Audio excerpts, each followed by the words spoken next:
Olá, você está ouvindo mais um podcast da Abraço. O tema de hoje é alerta para a descontinuação do denosumab. A endocrinologista a doutora Patrícia Muscati, mestre em doenças osteometabólicas pela Universidade Federal de São Paulo, membro da Abraço e assessora para densitometria óssea do Grupo Fleury, conversa com a também endocrinologista a doutora Marise Lazzaretti Castro, chefe do Departamento de Doenças Osteometabólicas e professora adjunta de endocrinologia da Universidade Federal de São Paulo. Ouça mais este bate-papo com quem é referência no assunto.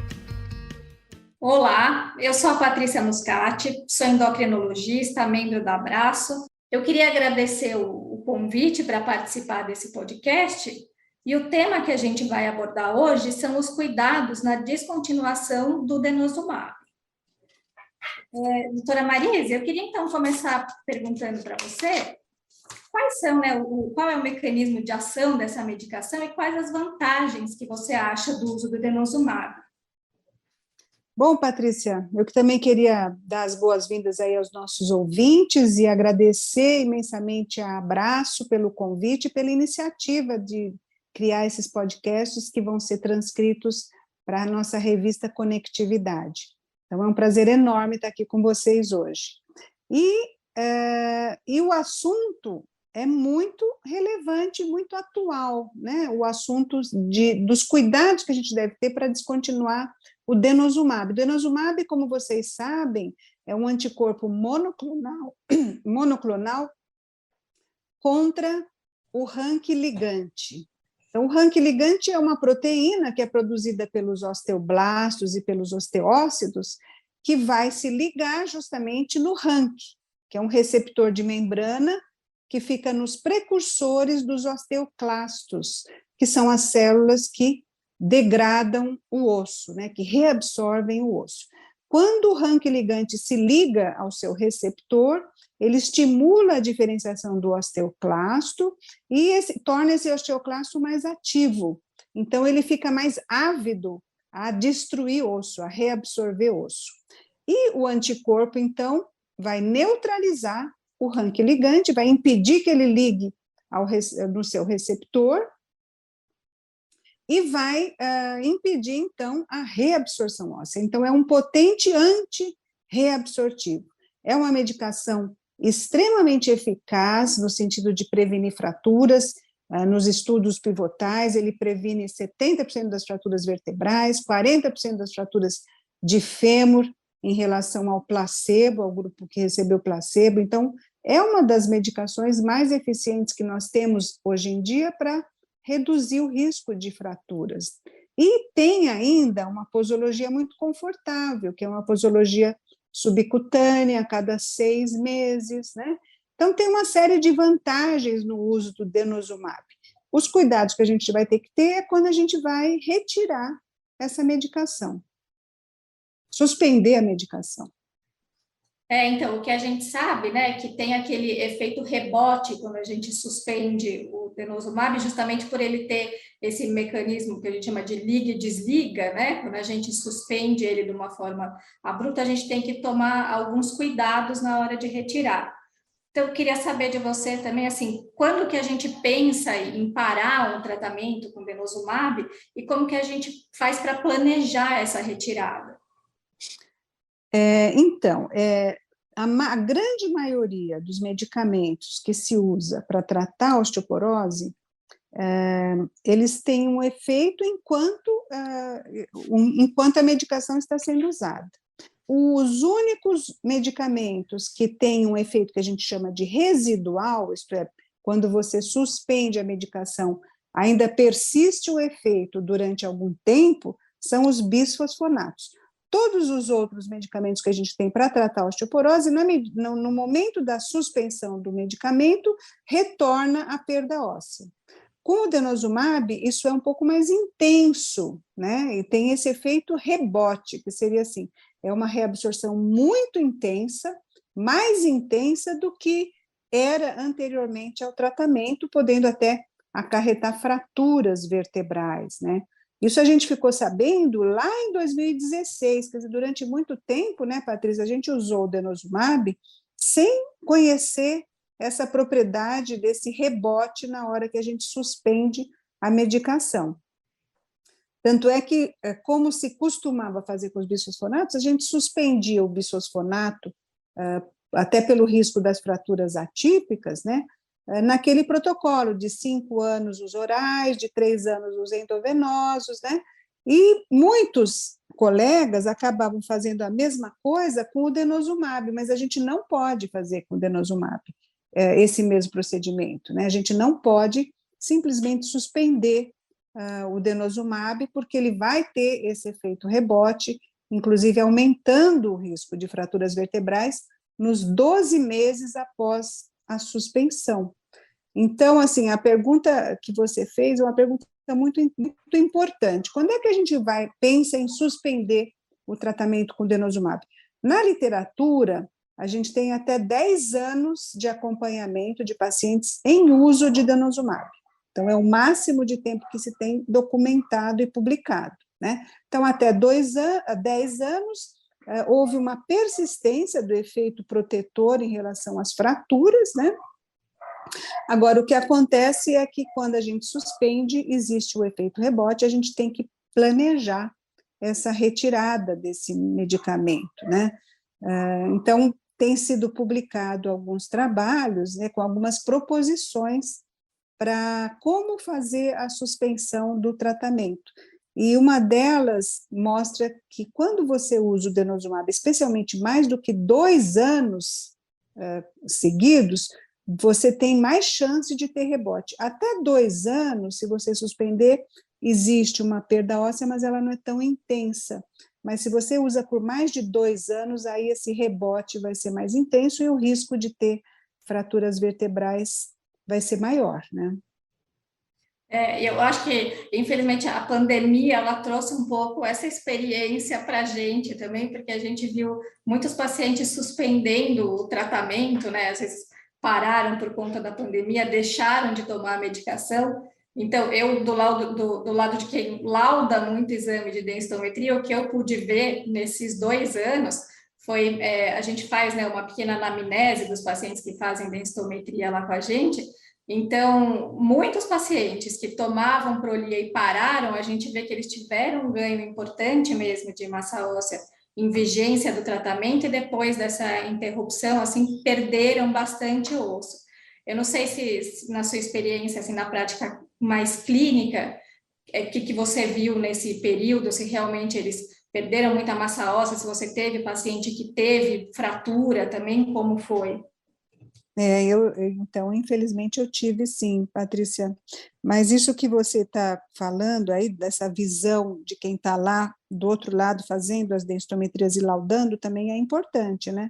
Porque as perdas são muito expressivas, né? Eu acho até que você que está lá analisando o exame, quando você vê uma perda tão intensa, você já deve imaginar que deve ter a gente já sido vai mesmo. procurar ali na história do paciente se tomava a medicação, que é isso, às vezes, né, perde até mais do que ganhou, assim, são perdas realmente Exato. importantes num período curto, né? Então, essa já é a primeira hipótese. Se o paciente não fez uma cirurgia bariátrica, se não tem alguma outra causa de perda grande, a gente já pensa logo em interrupção de denosumab. Exatamente. Eu tive pelo menos duas pacientes que eu me lembro que vieram com fraturas vertebrais, porque na pandemia realmente houve esse medo de sair de casa, né? E elas pararam a medicação, suspenderam o denosumab.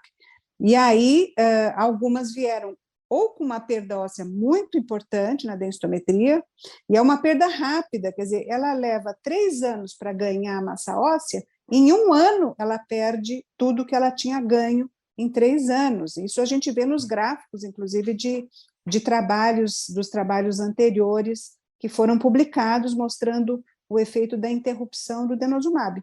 Então, a perda rápida, e essa perda rápida, esse turnover muito aumentado, facilita a ocorrência de fraturas.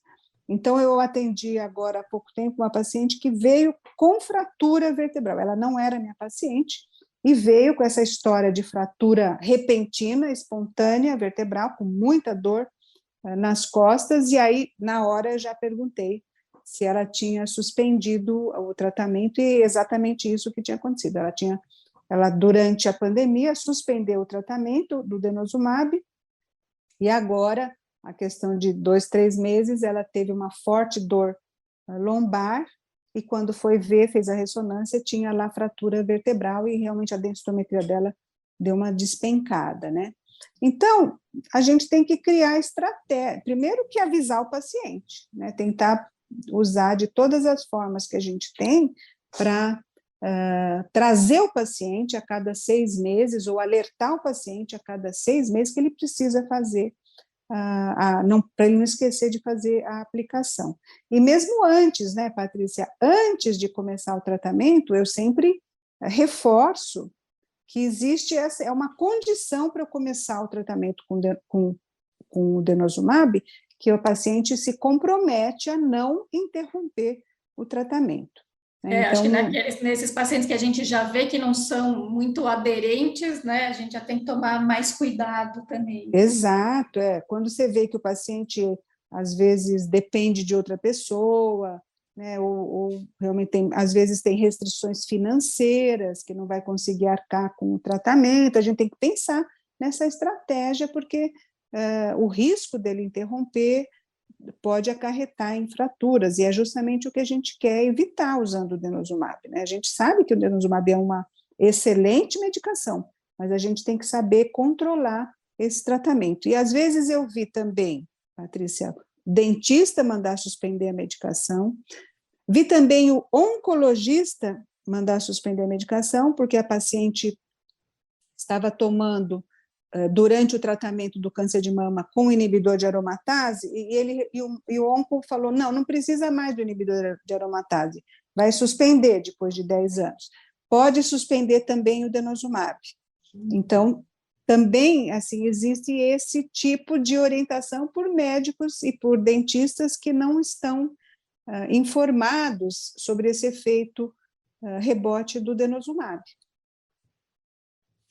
Eu acho que, então, fica esse alerta, é muito importante, né? A medicação, ela realmente é muito eficaz, né? É uma medicação que ajuda a gente muito no tratamento da osteoporose, mas a gente tem que estar sempre alerta, né? E com essa mensagem na cabeça de que quando a gente for suspender o tratamento, que a gente tem que tomar todos esses cuidados para não causar um dano ainda maior nos pacientes. Exato, e na verdade, assim, não existe um protocolo já padronizado e definitivo para como conduzir essa suspensão do tratamento com o denosumab, né? Mas existe algumas possibilidades. Por exemplo, você vai ter que entrar com um bisfosfonato na hora da interrupção do tratamento, né? Preferencialmente um bisfosfonato endovenoso potente como ácido zoledrônico, né?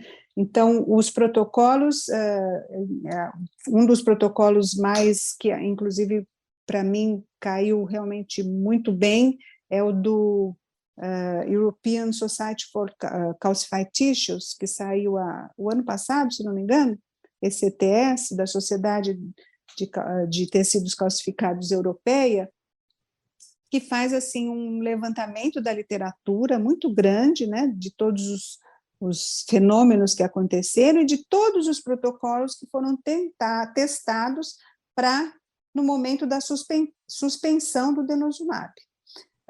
Então, o que eles mostraram é que quando você usa os bisfosfonatos orais, você consegue impedir, de uma certa forma, a velocidade da perda, você não consegue impedir totalmente a perda, bloquear totalmente a perda, né, você acaba tendo uma perda óssea, mesmo na vigência dos bisfosfonatos orais, né, e que você deveria começar 3 a 6 meses depois da última dose do denosumab, porque como o oral ele é absorvido lentamente, né, você já começaria aí uma proposta de incorporar esse bisfosfonato ao osso lentamente, para evitar o fenômeno de rebote assim que o efeito do denosumab se encerra. E isso acontece mais ou menos com 7 a 8 meses após a última dose. Existe aí 1 ou 2 meses que o marcador ainda fica mais baixo, mas com 8 meses os marcadores já começam a subir, e o CTX é um ótimo marcador nesse momento, ele sobe muito mesmo, e ele é usado também como um parâmetro, até para a gente avaliar se o tratamento nosso com bisfosfonato está sendo efetivo ou não. Agora, eu prefiro usar o ácido zoledrônico, né, e eu tenho feito uma dose 6 meses após o denosumab, ou 6 ou 7 meses, assim, enquanto ele ainda não perdeu totalmente o efeito, mas, acompanhando com o CTX, a gente vê que uma dose só de ácido zoledrônico, muitas vezes, não é suficiente para bloquear o grande retorno da reabsorção óssea. Então, eu tenho feito, depois de 6 meses, uma nova dose do ácido zoledrônico, né? Então, esse guideline da Sociedade Europeia recomenda que, se a gente puder dosar os marcadores, ajudam para você ir titulando a dose do bisfosfonato, mas que, se você não tiver o marcador, eles recomendam que você faça uma dose ao final do efeito do denosumab e 6 meses depois repita a dose do ácido zoledrônico. Eu não sei se você tem alguma experiência nesse sentido, Patrícia. Não, na verdade, né, como eu fico mais na parte de laudar os exames, assim, na parte clínica, não tenho pego muito paciente que suspendeu, né? O que eu vejo é mais essa perda pós-suspensão, mas ainda não vi na parte de densitometria ainda o que acontece, né, depois que eles voltam ao tratamento, ou pacientes que suspendem e começam a usar algum bisfosfonato, principalmente o endovenoso, se ele realmente consegue segurar, né, essa perda óssea, que a gente vê mais dos estudos, mas na prática ainda não peguei o caso assim para a gente acompanhar. E tem umas características que podem alterar essa evolução. Por exemplo, se a pessoa já tomou bisfosfonato antes do denosumab, de uma certa forma, essa perda é menor. Ela não é impedida, mas ela é menor do que aqueles pacientes que começaram o denosumab sem tomar nenhum bisfosfonato previamente, né? Uma outra coisa que se observou é assim, que os pacientes mais jovens têm maior efeito rebote do que os mais velhos. Então, realmente, e quem tomou mais do que 2 anos tem um efeito muito maior do que aqueles que tomaram menos do que 2 anos de denosumab. Então, por aí você já tem uma ideia de como vai ser o comportamento do seu paciente, né?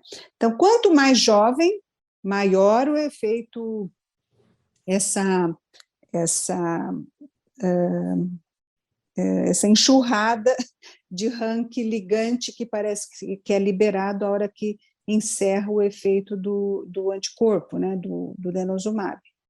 Na verdade, uma tempestade de rank ligante que promove uma grande reabsorção óssea que, em crianças e adolescentes, pode até desencadear hipercalcemia, para você ter ideia da enorme quantidade de osso que está sendo reabsorvido nessas crianças e adolescentes, que ou por osteoporose, ou por outra doença, osteogênese imperfeita, ou por displasia fibrosa, já foram testados com o denosumab, né? Então, é uma faixa etária que a gente tem que tomar até mais cuidado para usar o denosumab. Então, bem interessante, né? A gente ficar alerta para isso, de saber qual o paciente ainda que tem, né, mais risco, ou saber se já tratou antes e teria um risco menor, né? Não que não tenha também, mas para a gente poder mensurar um pouquinho, né, qual a chance desse paciente evoluir melhor ou pior depois da suspensão. Agora, como o target que você perguntou, né, quando é que a gente deve interromper um tratamento, né? É difícil essa pergunta, não existe uma resposta ainda definitiva. A gente interrompe o tratamento quando você acha que o risco, o T-score, em geral a gente usa a densidade mineral óssea, como um parâmetro para falar, olha, eu acho que já está bom, um T-score de colo de fêmur que já chegou a menos 1,5, já seria o suficiente para você pensar em interromper o tratamento, mas com essa premissa de que você vai ter que usar todas as suas medidas para impedir que você tenha uma perda óssea subsequente na hora que você suspende o denosumab, né? Mas tem alguns protocolos que acham que, por exemplo, se você saiu da osteoporose no fêmur, né, acima de menos 2,5 já estaria bom, tem outros que falam em menos 1,5, tem outros que falam em menos 1, e também a gente deve imaginar que, às vezes, existe uma discrepância entre a coluna e o fêmur, né? Às vezes a coluna ainda está baixa, o fêmur está menos 1, menos 1,5, mas a coluna ainda está muito baixa, então não é o momento de interromper, né?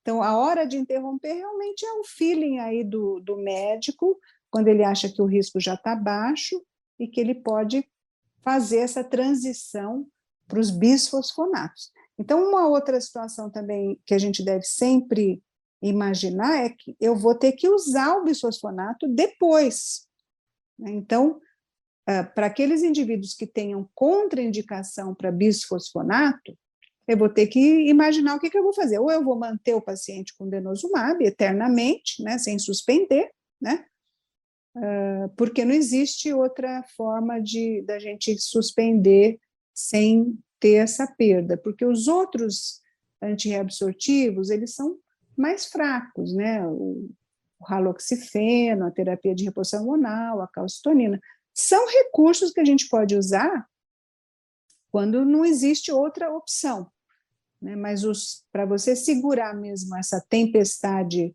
de ranking ligante que acontece depois da suspensão, são os bisfosfonatos mesmo que seriam capazes de fazer isso, até o momento, né?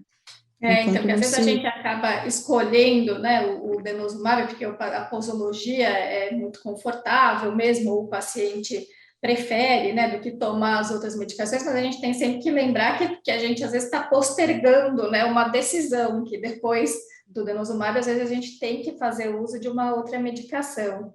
Acho que nesses pacientes mais idosos, assim, que têm insuficiência renal e que talvez a gente comece com uma medicação que tem uma osteoporose mais grave, que a gente sabe que não vai precisar tirar a medicação, que vai tomar mesmo até o resto da vida, é uma medicação perfeita, né? Mas, exato. A gente tem que pensar bem também.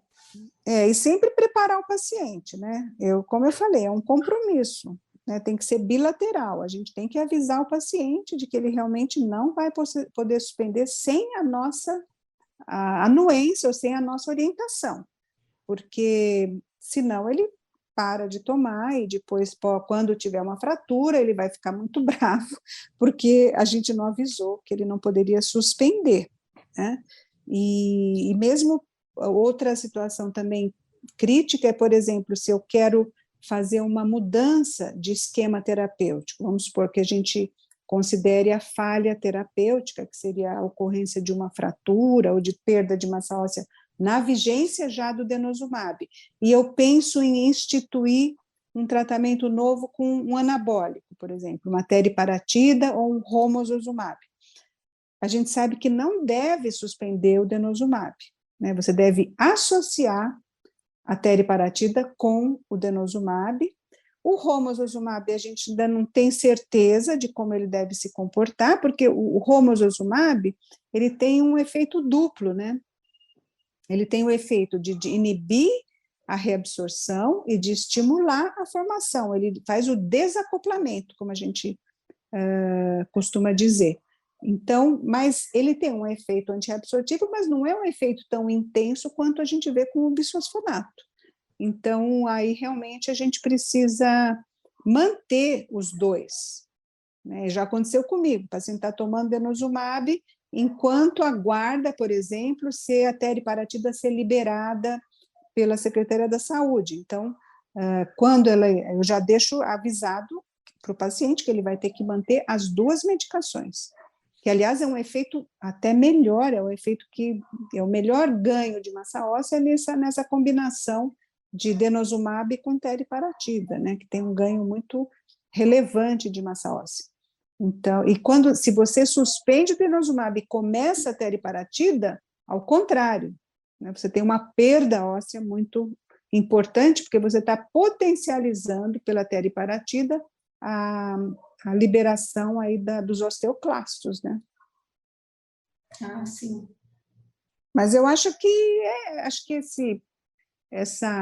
esse nosso assunto de hoje, a mensagem é mais essa, de você não suspender o denosumab sem um planejamento prévio de adicionar um antirreabsortivo potente após a suspensão, sabendo que nessas condições, pacientes que não usaram previamente bisfosfonato, que usaram denosumab por mais de 2 anos, que são mais jovens, são aqueles que vão ter mais risco de efeito rebote intenso e aumentando o risco das fraturas vertebrais. Não, acho que é isso. Acho que esse bate-papo foi muito esclarecedor. Eu acho que deu para tirar bastante dúvidas, né, dos nossos ouvintes. Queria te agradecer muito, doutora Marisa, foi muito bom mesmo esse papo. Eu que te agradeço, Patrícia. Esse alerta é importante que a gente deixe bem claro para todo mundo, porque muita gente ainda não sabe, né? A gente vê que vários colegas nossos ainda não têm essa noção. Então, é importante a gente falar isso bastante, divulgar bastante, que para evitar aí as complicações na suspensão pura e simples do denosumab, né? Mas eu agradeço também, agradeço essa oportunidade de estar aqui conversando com você, Patrícia. Eu agradeço também e até a próxima. Até a próxima. Vocês ouviram mais um podcast da Abraço. Agradecemos sua audiência e convidamos todos a nos seguirem nas redes sociais, acessarem nosso site e a revista Conectividade Óssea. Até mais!